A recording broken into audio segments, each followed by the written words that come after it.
ஹவ்வாஸ் இப்னு ஜுபைர் ரலியல்லாஹு ஒரு இளைஞர் அந்நிய பெண்களோடு நின்னு பேசிக்கிட்டு இருக்கிறாரு. நபிகள் நாயகம் ஸல்லல்லாஹு அலைஹி வஸல்லம் அந்நிய பெண்ணோடு பேசிட்டு இருக்கிறத பார்த்துட்டாங்க. ஹவ்வாஸ் இங்க என்ன பண்றீங்கன்னு கேட்டாங்க. என் ஒட்டகம் ஒண்ணு காணாம போயிருக்கு, தேடிட்டு இருக்கிறேன் அப்படின்னு பொய் சொல்லிட்டாரு. ஸல்லல்லாஹு அலைஹி வஸல்லம் தெரிஞ்சிட்டு இவர் பொய் சொல்றாருன்னு, அந்த ஒட்டகம் கிடைச்சா எங்கிட்ட சொல்லுங்க அப்படின்ட்டு போயிட்டாங்க. எப்பொழுதெல்லாம் ஸல்லல்லாஹு அலைஹி வஸல்லம் ஹவ்வாத்தை பார்ப்பார்களோ அந்த காணா போன ஒட்டகம் என்னாச்சு அப்படின்னு கேட்பாங்களாம். அவரும் துணிஞ்சு அடிப்பாரு, யா ரசூலல்லாஹ் அது போயிடுச்சு, இன்னும் கிடைக்கல. ஒரு தடவை ரெண்டு தடவை இல்ல, பல தடவை இவர் தைரியமா நபி கேட்கும் போது போய் சொல்லுவார்.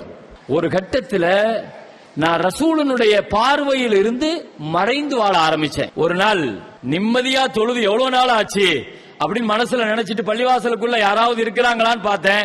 ரசூலுல்லாஹ் இல்ல. இன்னைக்காவது போய் நிம்மதியா தொழலான்னு போய் ஒது செஞ்சுட்டு போய் ராகத்தா போய் அல்லாஹு அக்பர் தக்பீர் கட்டினேன். ஸல்லல்லாஹு அலைஹி வஸல்லம் பக்கத்திலே வந்து உட்கார்ந்து